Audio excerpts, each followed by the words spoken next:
Yes, yes, yes, yes, yes, yes, yes, yes, yes.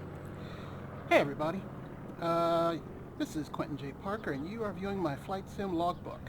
And this will be the last entry for the year 2019. And for this entry we're going to take this plane, the Archer LX, put out by Just Flight just recently. And we're going to fly it westward from Phelps Field in Spokane, Washington, out over the plains, out over Cascade Mountains to Seattle. And let's get this party started. Always start on the left tank.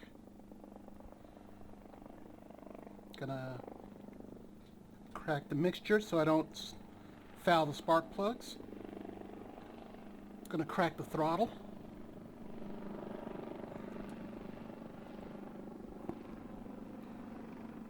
Battery.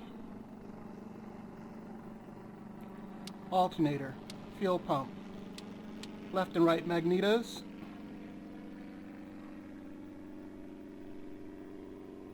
Landing light. Nav lights. Strobe lights. And avionics master. All that being said, clear to the left, clear over the cowl, clear to the right. Clear prop!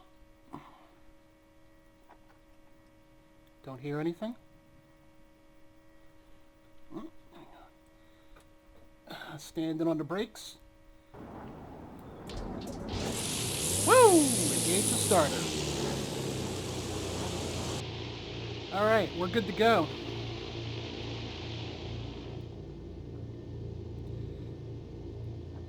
Closed. Latched. Alright, here's the splash screen for the Garmin G1000.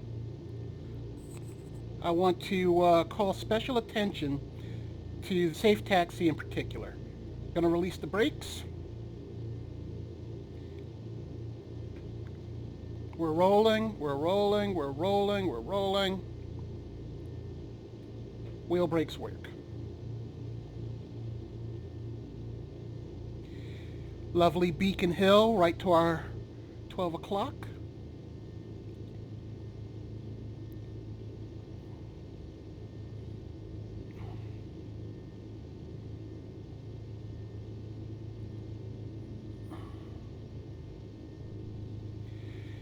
Okay, and as much as I'd like to do this online, I'm just going to fly offline because I imagine I'm going to be doing a fair bit of talking, and I don't want to miss a call from air traffic control or anything, so we're just going to do this offline. And I'm going to pretend that my departure and arrival airports, their towers are closed. So here we go. Phelps Field traffic, Archer 68502, taxiing for a runway 22 left, Phelps Field traffic.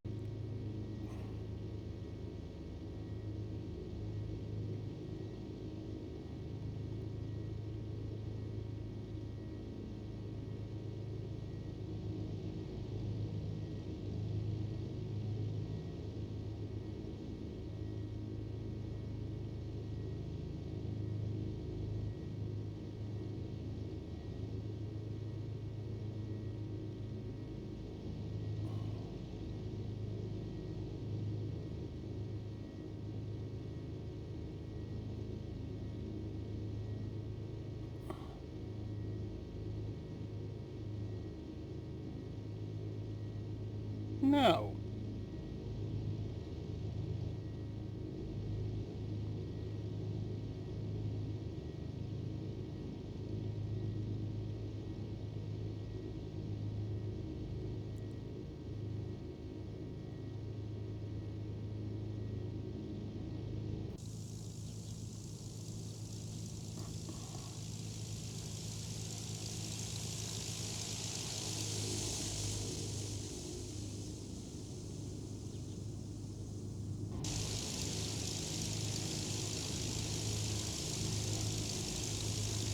coming.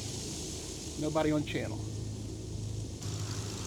Phelps Field traffic, Archer 68502, taking runway 22 left for immediate departure westbound.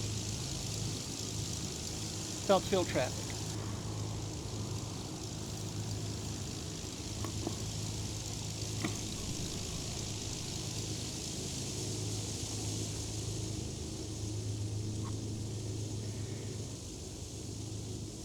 All right, lined up on the brakes. Going to engage full mixture. Start my timer.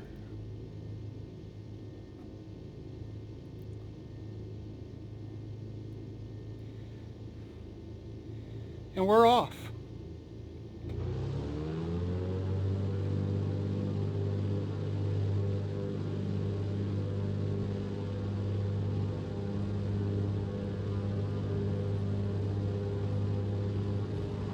Whoops.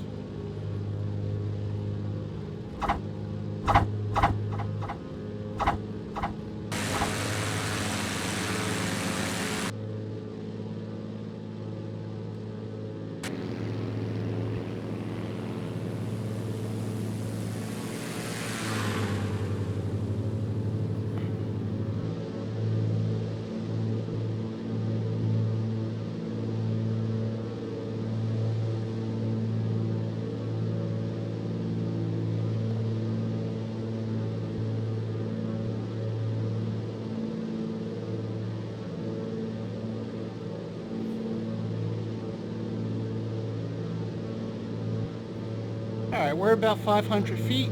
Got to turn on course.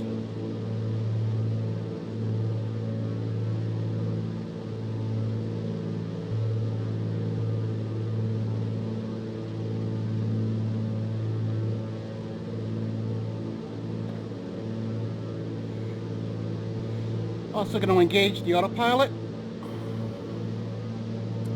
Autopilot engaged. Nav engaged. Turning on course. Good. I'm going to set my climb for 200 feet. Well, yeah. Climb at 200 feet per minute because I want to show you guys Spokane.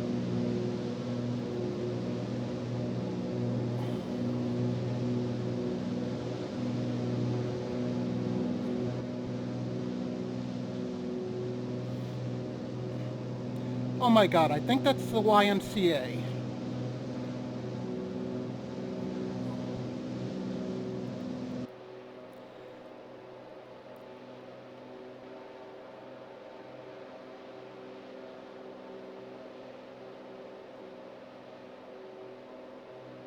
I think that's Division.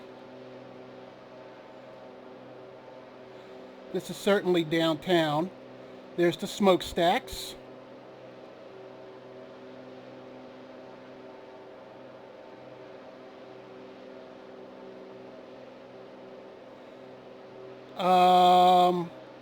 I wonder if that's the Metro Plaza, the bus plaza, that is. Oh, it doesn't matter. We're out of here.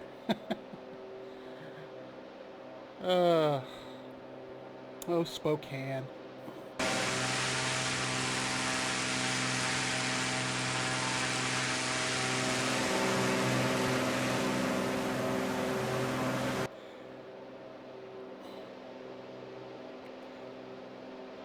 I was wondering how accurate this scenery was going to be of the Spokane region, and I'm pleased. You know, I'm flying over it. I'm not driving through it, and there's Spokane International, Kilo Golf, Echo Golf. And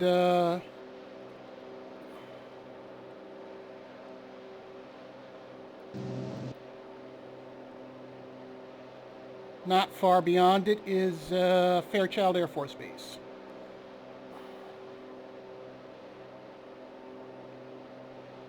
And I'm not sure what this is supposed to be. Might be a hotel.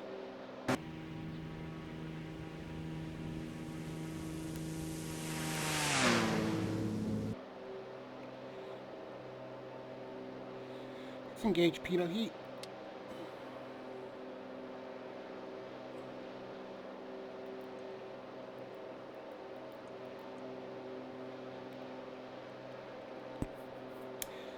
All right. So now that we're leaving metropolitan Spokane, let me tell you guys what I'm doing. Like I said, this is ORBX's TrueEarth US Washington State scenery. And like I mentioned before, it is the standard definition, or SD. It's 58 gigabytes installed, I believe, as opposed to the high definition scenery, which is 215 gigabytes installed. So, you know, it's whatever you've got space for. However, one of the selling points of the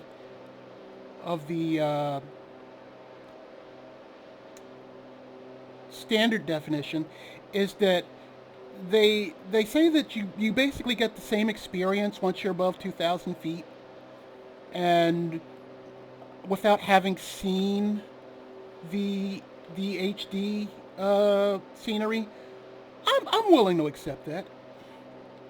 So, like I said, it's the entire state of Washington. That's 92,000 square miles that they've modeled. I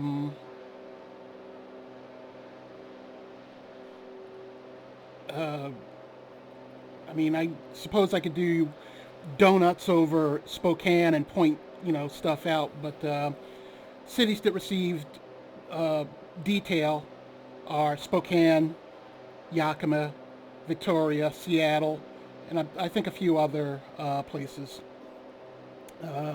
That being said, they've modeled over 1,100 custom landmarks, so, you know, we can do VFR flying up in this place.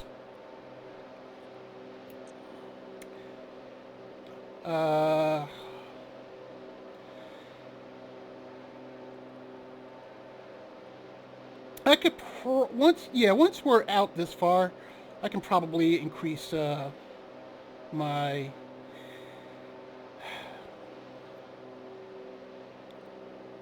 climbing rate.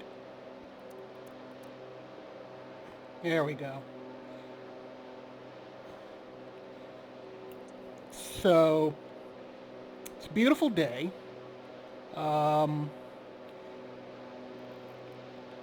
If you're flying with just stock X-plane in Washington State, I guarantee you'll see the difference immediately. So that's cool.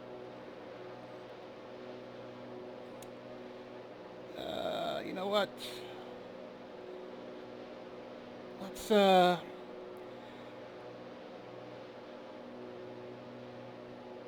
what are we doing now?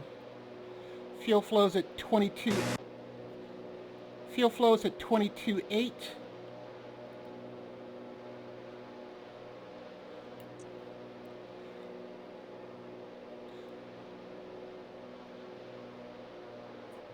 $14.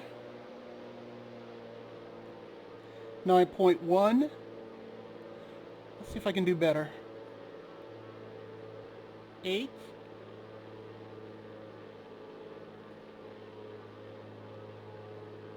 Note the EGT is going down.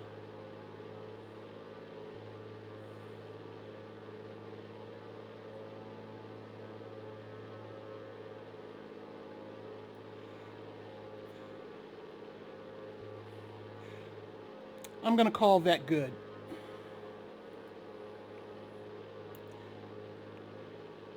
Fuel pump off. Landing light off. Alright, we're pretty much over the plains. And unless you're a farmer, not too much to see out here, but it's pretty country.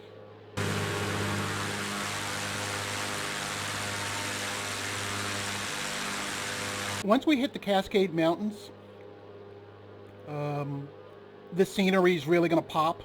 So we'll just put this on hold for now, and we'll talk about this plane. This, as mentioned before, is the Archer LX or TX, depending upon which you choose to fly. The difference between them is the TX model is marketed as a trainer, and the LX model is marketed as a, with some light. the LX model is marketed as a personal vehicle, which is odd because Just Flight just calls it the TX/LX, and I did a little homework and I was trying to figure out what the difference is between them. And on paper, not much at all. They have the same chassis. Oh, damn it. They have the same fuselage. They have the same engine. They have the same performance. 128 max, true air speed. 522 max range. A 1,600 foot takeoff distance and a 1,400 foot landing distance. The LX, the personal model, is rated for an altitude of 14,100.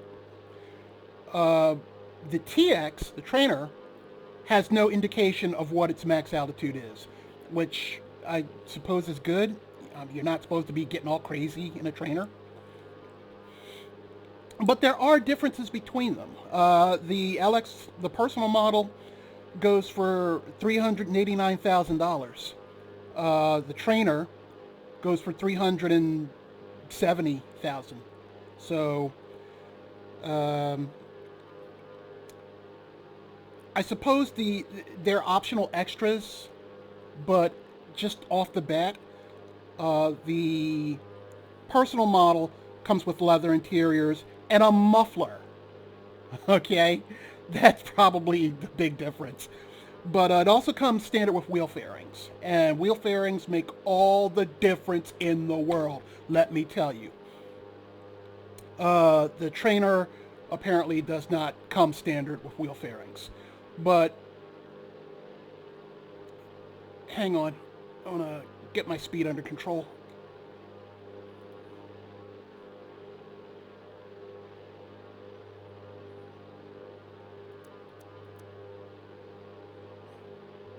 There we go. But those are the real world specifications. Let's talk about the Just Flight model. And I suppose we can start with the outside. This is for New Zealand. This is obviously American, University of North Dakota. This is actually my favorite. This is also American. I'm not sure if this is flight school or not. Also American.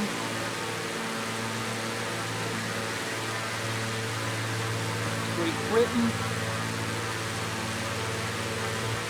And this is Germany. Lastly, you have this standard, or excuse me, unfinished flight finish. You can do your own thing. And I fully plan to make this as soon as I decide on a style. The only real way that you can tell the TX from the LX is by way of the same and the cow. But your LX.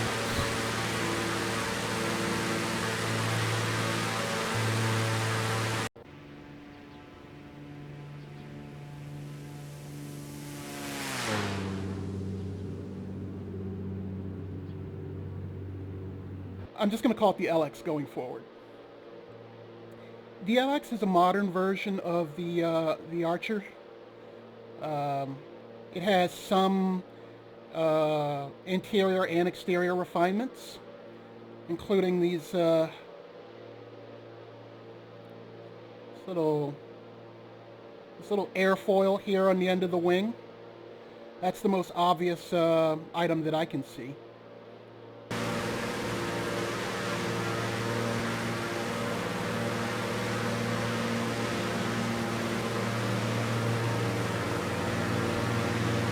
From left to right, a couple of things, little observations I have.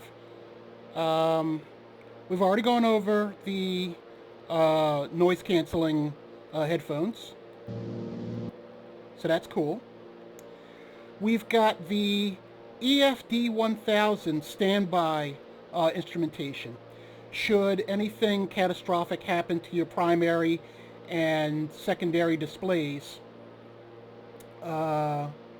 or your electrical system, you have this as your backup display.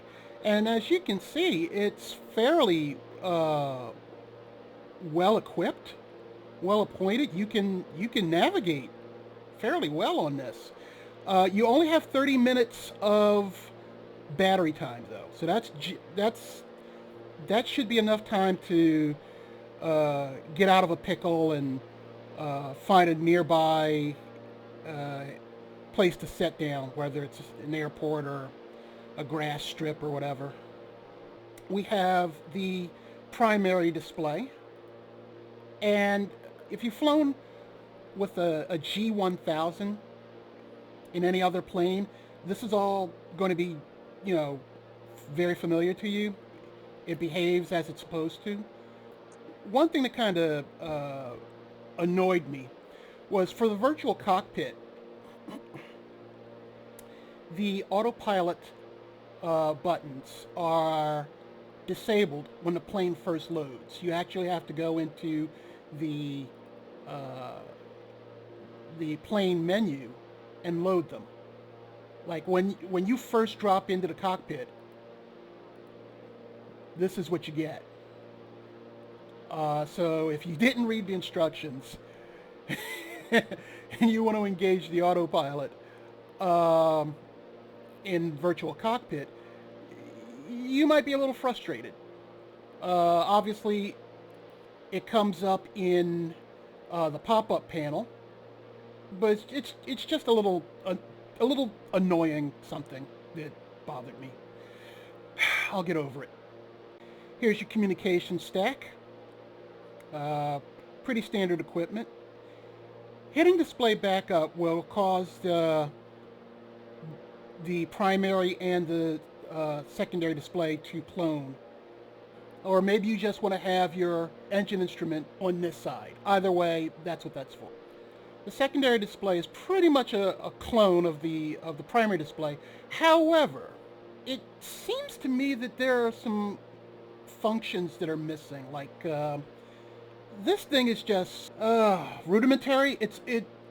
The only information that you're presented with is navigation information. No SIDS, no stars, no departure procedures, no approach procedures, no checklists, none of that. The checklists, you can kind of forgive them for, because they come this way, and they're pretty much interactive.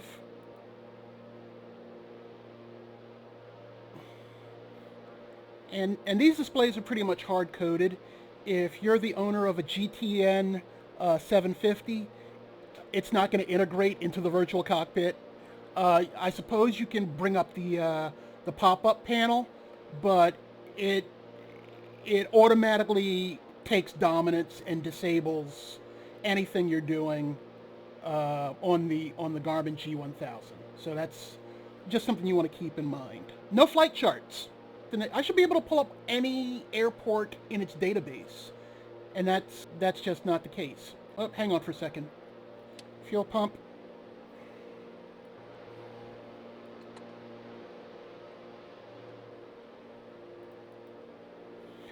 earlier I mentioned Safe Taxi. Safe Taxi is a function that basically has airport ground charts in the digital database, which normally what you should be able to do is zoom in as tight as you can get over an airport, and you'll see labels identifying taxiways, runways, land and hold short areas, everything. The same things you would get on a ground chart. It's supposed to be here in the digital database. Once we overfly this airport, you'll see that that's not the case. We will get a map of the airport grounds, and that don't get me wrong, that helps, but nothing is labeled. There's no label indicating taxiway alpha. There's no label indicating, nothing's labeled. There's no label indicating the terminal. There's no label indicating where transient parking is, as opposed to general aviation, as opposed to, jet parking or whatever. I'll do it again at Seattle, but you get the idea. Saying it has safe flight's not true. So yeah, it's just pretty rudimentary. There's really nothing going on over here except navigation. I mean, I can declutter. Yay. I can add airways. NextRad is cool. If there's storm clouds in my flight path or anywhere within the scan range, that'll pop up on the map. So, all right, real quick, a little break here to just kind of appreciate the open country, big sky, and you can see the mountains are beginning to take shape. There's Ephrata, or Ephrata. I really don't know how to pronounce it. Another little thing that annoyed me. One of the selling points for this airplane is that it has synthetic vision.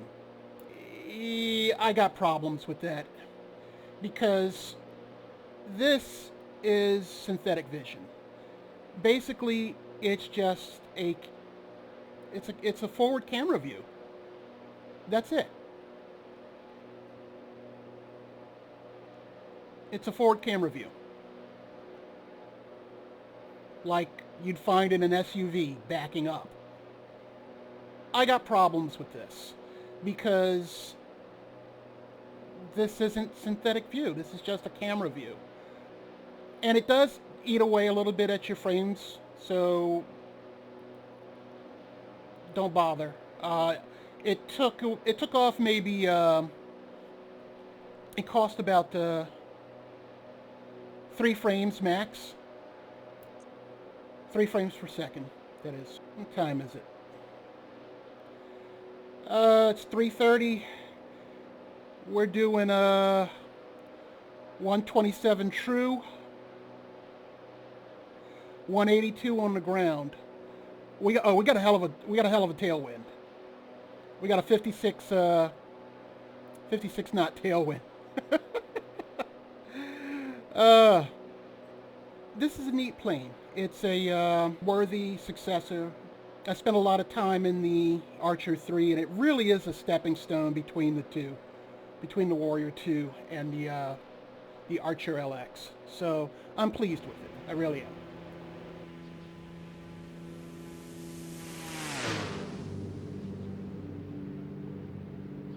One other thing, and this is a minor quibble. You can see the sun's getting kind of low. The Warrior 2 has transparent visors, but for some strange reason, they made the visors in the Archer 3 opaque. So I now have transparent visors again. So that's cool.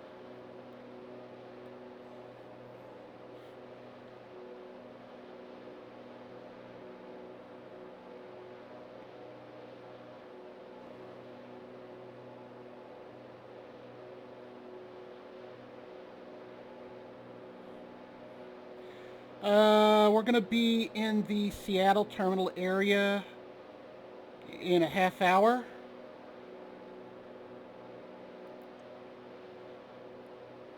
And we've been in the air for 45 minutes.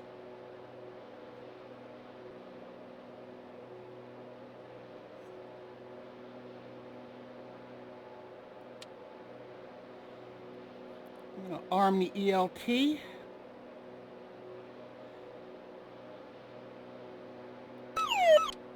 Oh yeah. And last, I'd like to talk about my experiences on PilotEdge. For the uninitiated, PilotEdge is an online live air traffic control service. It provides full service, meaning from ground control all the way up to approach and departure. It might even have center. I don't fly that high. You're speaking with a real person, and they're giving you fairly accurate directives. It was designed to reduce mic fright in real-world flying students, but it's also found a market with flight simmers. They have a structured curriculum that takes you through VFR and IFR interactions with air traffic control. And to a certain degree, you are learning, what to say, when to say it, how to say it. You're actually learning some function, particularly in the IFR regime. It's a pay service. It's $20 a month for one region. They've got Southern California, and then it expands to Southwest United States. Then there's the Pacific Northwest. They've got tiered pricing, so you can fly wherever you want, wherever works best for you. The airspace in Southern California is horrendous. Oh my God. It's busy, it's fussy, it's complicated, it's congested, and it's exactly where you need to be to learn. Because if you're not paying attention, it's so easy to bust somebody's airspace. And God knows it's happened. God knows I've done it. And they call you out for it. I had a blast. It was intimidating, even to me. And that's kind of the reputation they have for being a little spiky compared to VATSIM. But I don't mind. I've gotten yelled at by a real world controller. So, if I step out of line, yeah, I want to know. I want to get told.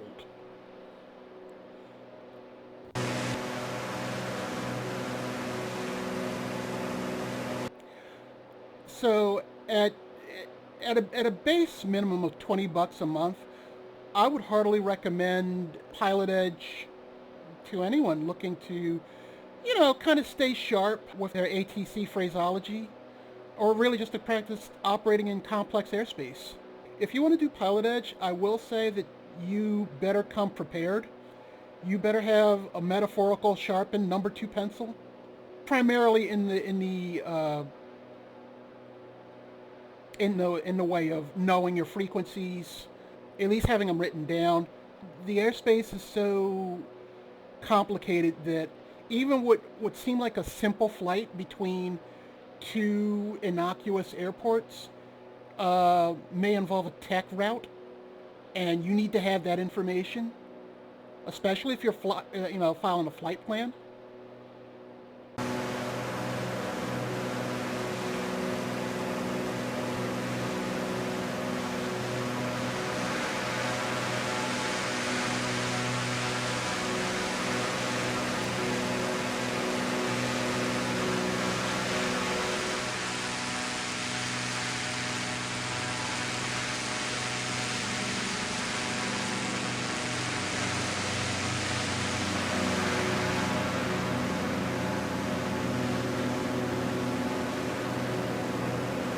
Okay, this big one right here, I'm thinking that's Mount Rainier.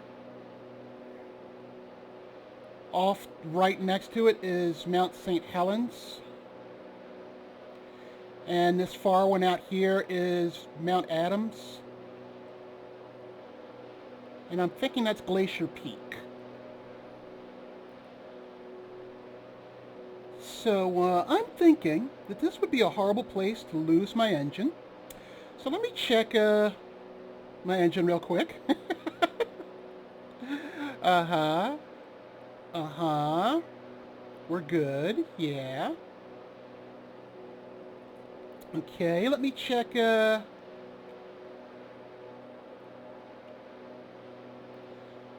my ELT.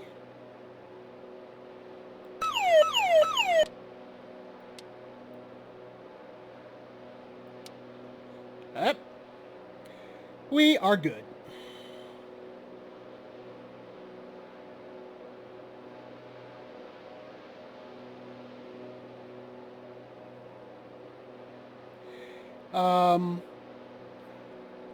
As a pilot, you know you're flying over treacherous terrain. You need to have you need to have a plan B and a plan C in your little bag of tricks. There's no guarantee I'm going to make it across this terrain, so I need to know what I can do and where I can do it. You know.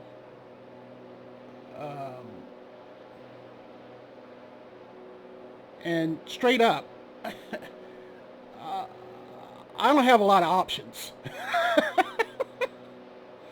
Yeah, it's a very pretty way to die.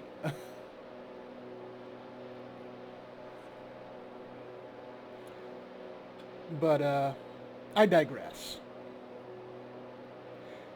We're looking to be in the Seattle area in 15 minutes.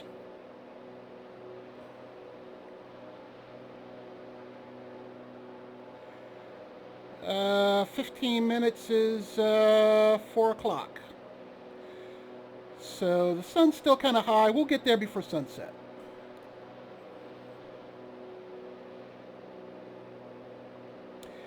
And let's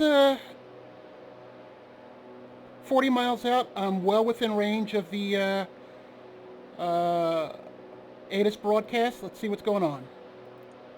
Seattle-Tacoma INTL information Delta. 2300 Zulu weather. Wind light and variable, visibility more than 10. Sky conditions 29,000 scattered, 45,500 scattered, temperature 1, dew point -38. Altimeter 3031. Arriving runways 16 left, 16 center, 16 right, departing runways 16 left, 16 right. Advise on initial contact you have Delta. Alright, so we're landing to the south, so I'm going to creep off to the north once we get in the area. I'm going to begin my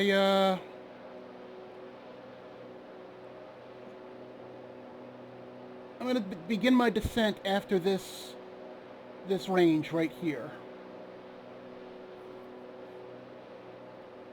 Oh yeah. Speaking of clouds, I've been running the FSEnhancer Clouds. They say they're still in beta, but I like them. I really like them. They're much more interesting to look at than the stock clouds. They don't really impact my frame rate much, if at all. I'm doing 30 right now. 30 out of this view, 31 out of this view, 30 out of that view.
All right, we are basically clear of the mountains,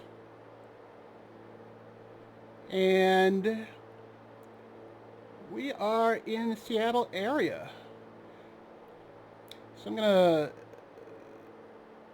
gonna come down or begin my descent. So there's another flight simulation that seems to have risen from the grave, and everybody's looking forward to. It is in tech alpha right now, shy of beta. I'm on the tech alpha team, and I gotta tell you, it's pretty. It is so pretty. And yes, I flew over my house. I flew right over my house. It was just like, oh my God, it's there. Right out the gate. I'm running an i7 with 32 gigabytes of RAM and a 1080 NVIDIA card. I'm not feeling any pain. It is smooth all the way around. As a matter of fact, the only stutter I get is da-da-da-da-da-da at Seattle. But at the same time, I also have all my sliders set to ultra. So there's that. It's got a long way to go, but the Tech Alpha team, they're reporting whatever they can find because they want this to be the best sim it can be. And I'm looking forward to an aftermarket PA28, but until then, oh my God, the TBM is a joy to fly. Oh my God, it's so nice. And yeah, it's in alpha right now. Code's not final, so who knows what'll happen once the code is finalized, and there's all sorts of AI running all over the place. I could take a frame rate hit, but I want to say for now, for what I'm experiencing, I'm not feeling any pain. And if you are a flight simmer who's looking forward to this this package, I want to encourage you that it's if your rig's anything like mine, it's not going to bring it to its knees, at least not yet. 11 miles out. I'm going to begin my turn to the north in about 5 miles. All right, I'm going to switch from GPS to heading. All right, 5.4, and I'm going to turn my heading bug to the north. Oops.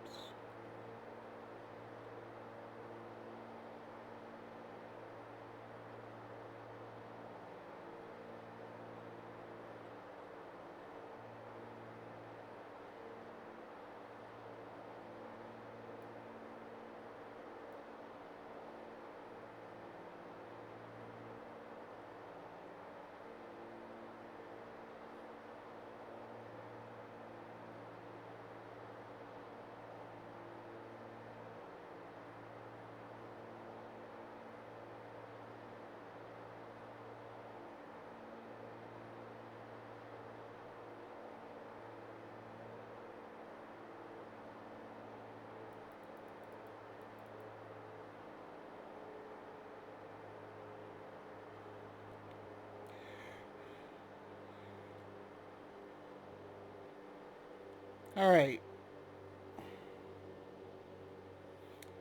Actually, I'm going to disable autopilot altogether.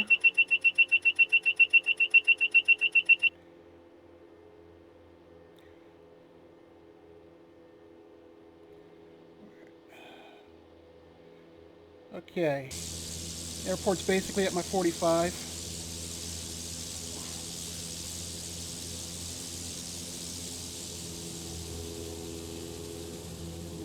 Turn before I hit Boeing Fields airspace.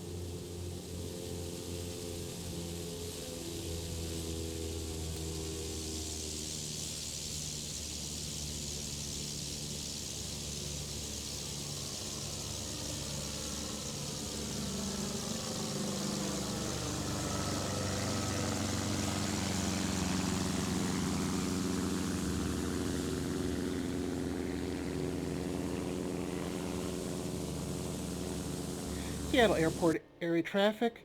Archer 68502 is on a 5-mile base for runway 16 center. Seattle Airport traffic. Okay, we're in the white arc. First notch of flaps. Still bringing it down.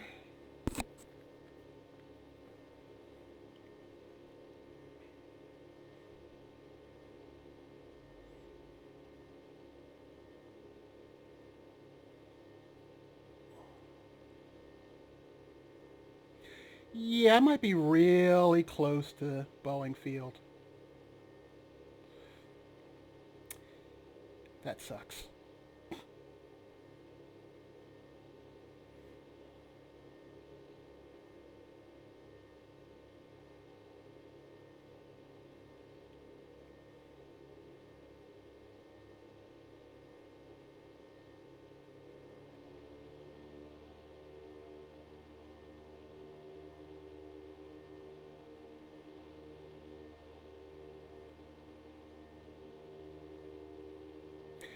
So where I want to go to transient parking, which is between runways 16 center and 16 right, but it's closer to 16 center, I think. So, and it's at the other end, so I can just taxi down the field. But I'm not. I'm gonna get off at the taxiway, just in case somebody's behind me. There's Seattle, downtown.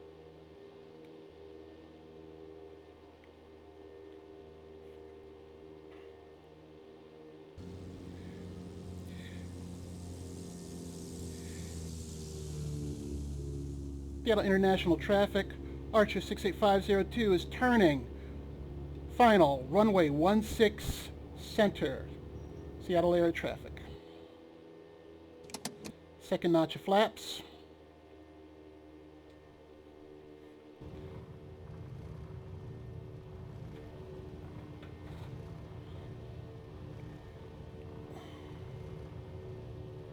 It says I'm on glide slope.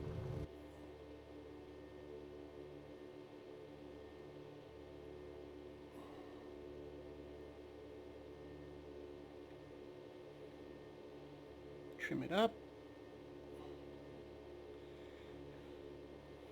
Last notch of flaps.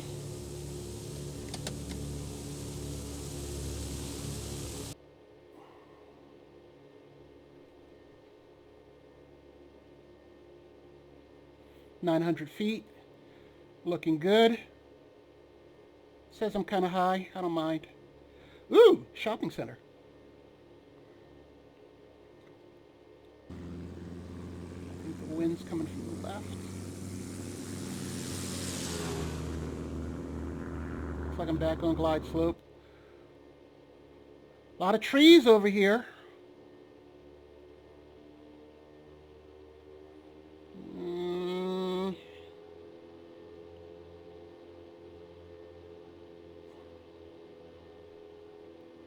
Definitely a gentle crosswind from the left.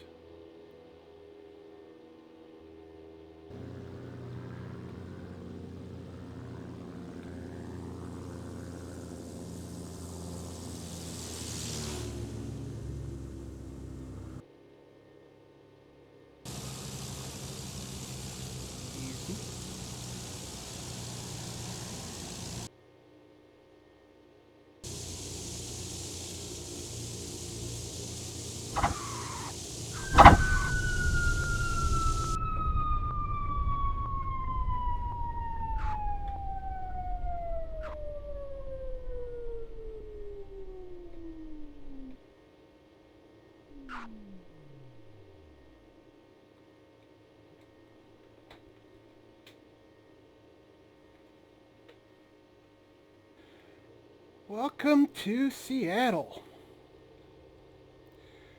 Okay, I'm going to take this turn off here at the right.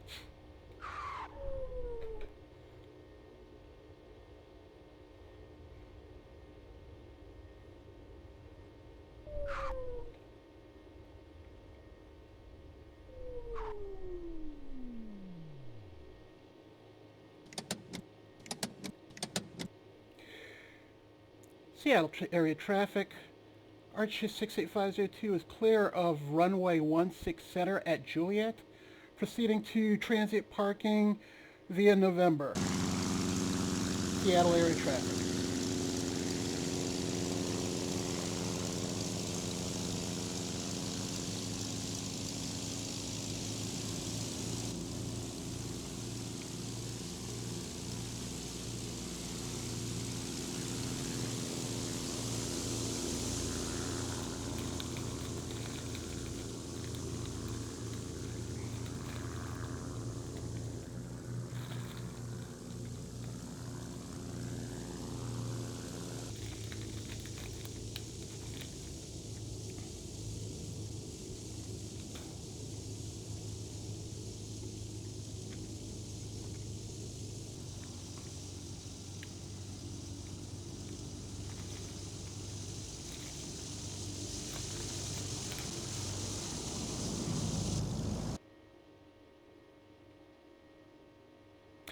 Oh, that reminds me.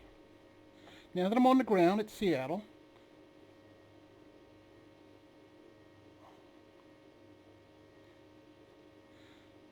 let's zoom in.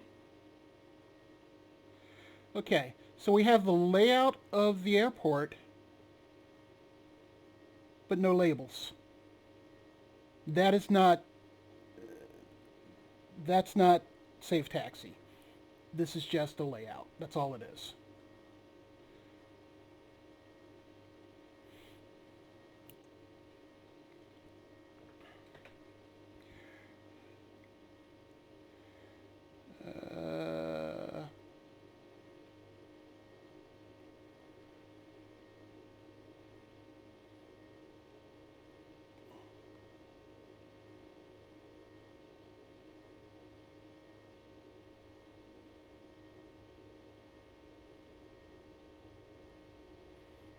All right.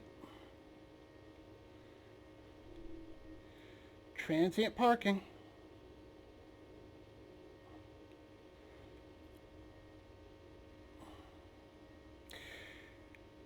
So I want to thank everybody who's stuck with me this year and checked out my flight sim logbook as well as its previous incarnation. I want to thank everybody who's been checking out the videos. It's been an interesting year, and I'm grateful for your attention. Here's to 2020 being infinitely better than 2019, not just in regards to our hobby, but in regards to everything else. I hope this video finds everybody well. I really do. And may your new year be safe and fun, and we'll do it again. This has been Quentin J. Parker. You've been viewing my Flight Sim Logbook. Thanks, guys. I'll catch you later.